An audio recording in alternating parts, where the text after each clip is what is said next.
Well, I don't mind bashing bad movies, but Fast X is kind of hard to judge. You can definitely just be frustrated and get very despairing over lack of continuity and just things happening for nowhere.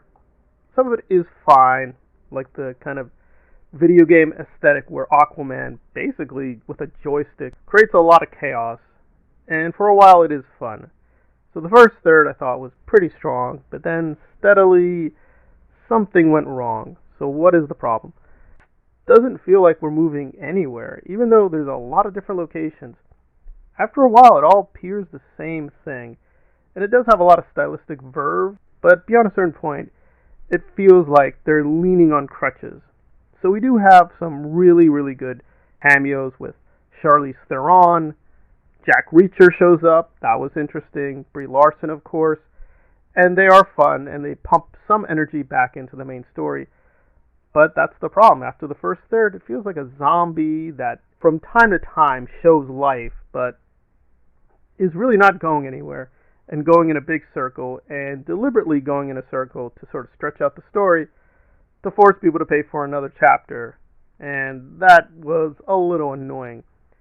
And again, for the most part, it is dumb, silly fun. But at a few points, I was getting a little bit angry. For instance, there's a section where John Cena loses the kid. And if you want to break down Fast X, like, well, what is the story? Basically, it's about the kid. It's about Dom saving the kid. The kid is very centrally important. They just lose him. John Cena's like, going to Vin Diesel, I lost him. You couldn't find a single place to put the kid in? Really? He has to be in a car. And the car slows down magically so that Aquaman could take the kid. It was like, come on, really? Really, come on. There were also some things I noticed, like, certain sections felt like true lies. Again, this is a different film. I don't think they were deliberately stealing. But some of these shots, and even the way the stunts were done, was like, this feels like a James Cameron film. But it doesn't have, like, the mythic grandeur of a James Cameron film. It just feels like cheap version of James Cameron. And they did spend a lot of money on this. In a few places, it looks great. But in a lot of places, it just looked kind of plain. And after a while, the action just felt very repetitive. I was reminded of John Wick, where, yeah, we move all over the globe, and there is some repetition with the action and with the fighting sequences, but they put an effort, they really put an effort with John Wick to really try to be new, to try to be innovative. Again, does it make sense with the plot? Is it even possible with the world building? Okay, yeah, you can ask those questions, but stylistically, it looks very fresh. There's only a few times in John Wick 4 where you're going to be like, we've seen this before, you're kind of repeating yourself.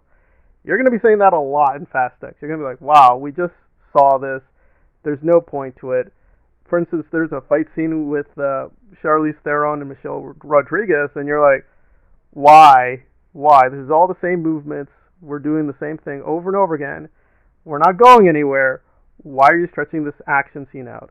Even when Jason Statham comes on, I just didn't feel that much because he does his usual action moves, but it just felt a little robotic after a while. So this is a decent enough film, and they do give you quite a lot of surprises, a few shocking moments, and here I'm going to get into the potentially spoiler cameos. So yes, The Rock reappears. Despite his protestations he would never come back, The Rock does show up at the very end. That was fun. Gal Gadot also comes back. Wonder Woman is here. Again, those are fun moments, but it does feel like the story was way too thin. They stretched it out, and these cameos are like a crutch, and the action is just way too repetitive. There's only a few great moments, and those are mostly at the beginning. I will say one final action sequence at the end, they kind of gave it away in the trailer with the helicopters. That was fun and interesting, but again, there's no real tension because, again, is Vin Diesel going to really die? No. His car seems invincible. It's like a James Bond car. He can just do whatever he wants. He's, basically Batman in the Batmobile. I just wish they conceptualized and directed this thing with, not Christopher Nolan seriousness, but they needed to do something. And it is fun while it lasts, but you will be struggling to even remember or care what happened. It does set up the next chapter pretty well, but that is about it.